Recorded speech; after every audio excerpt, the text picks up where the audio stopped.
Praise the Lord. எசேயா நூலிலிருந்து வாசகம். பிரிவு 60 இறைவார்த்தை 2. இதோ இருள் பூவுலகை மூடும், காரிருள் மக்களிடங்களை கவ்வும்.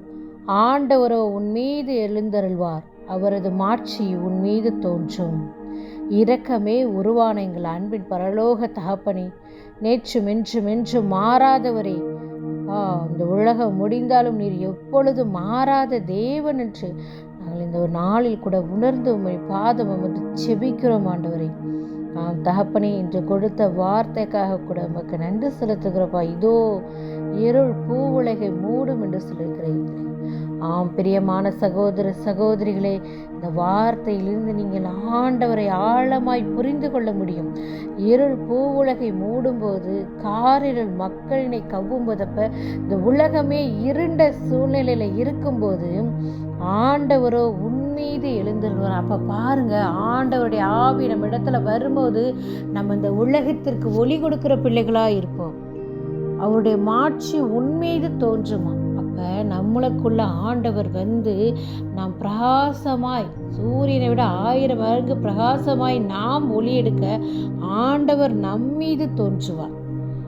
எவ்வளவு அற்புதமான வார்த்தைகளை இந்த நாளில் கொடுத்திருக்காரு. உலகம் முடியும் வரை என்னாலும் நான் உங்களோடு இருப்பேன் சொன்னவர், உலகம் முடியும் தருவாயில், இந்த உலகமே இருளாய் சூழ்ந்திருக்கிற நேரத்துல நான் உன்னிடத்துல வந்து நீ ஒளி கொடுப்பாய் அப்படின்னு சொல்லி இறை வார்த்தையில கொடுத்துருக்கிறப்ப நம்ம எப்படிப்பட்ட பிள்ளைகளை நம்ம வாழணும்.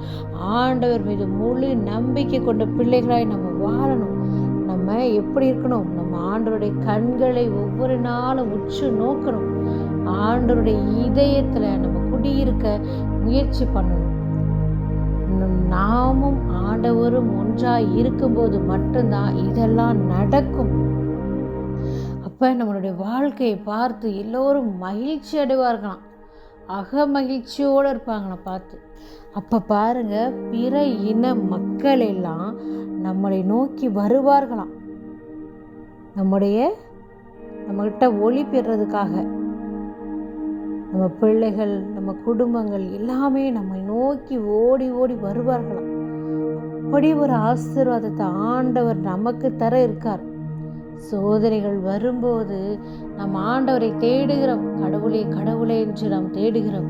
ஆனால் நமக்கு வசதியான வாழ்க்கை வரும்போது, சமாதானம் நமக்கு ஆண்டவர் கொடுத்ததுக்கு அப்புறம் நம்ம ஆண்டவரை மறந்து விடுகிறோம். நம்ம எல்லா நாளும் ஆண்டவரை மட்டுமே துதிக்கணும். அவரை மட்டுமே நம்பி நம்ம வாழும் போதுதான் இந்த உலகம் இருந்தாலும் ஆண்டவர் நம்மை ஒளி கொடுக்கிற பிள்ளைகளாக மாற்றுவார். அதற்காக இந்த நாளில் செபிப்போமா. எங்கள் அன்பின் பரலோக தகப்பனே, அப்பா, இன்று நாள் கொடுத்த வார்த்தைக்காக உமக்கு நன்றி செலுத்துகிறப்பா.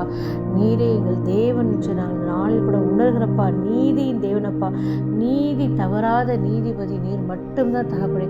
அப்பா, அந்த உலகத்துல எவ்வளவோ அநியாயங்கள், அக்கிரமங்கள் நடக்கு, கொள்ளை விபச்சாரம், பலவிதமான தீய எண்ணங்கள் எல்லாம் நடந்துட்டு இருக்குப்பா. அதிலிருந்து எங்கள் ஒவ்வொருவரையும் நீர் பாதுகாத்து வழிநடத்த போவதற்காக நன்றி செலுத்துகிறோம்ப்பா. எங்கள் ஆண்டவராகிய கிறிஸ்துவை முன்னிட்டு ஆடுகிறோம். ஆமென்.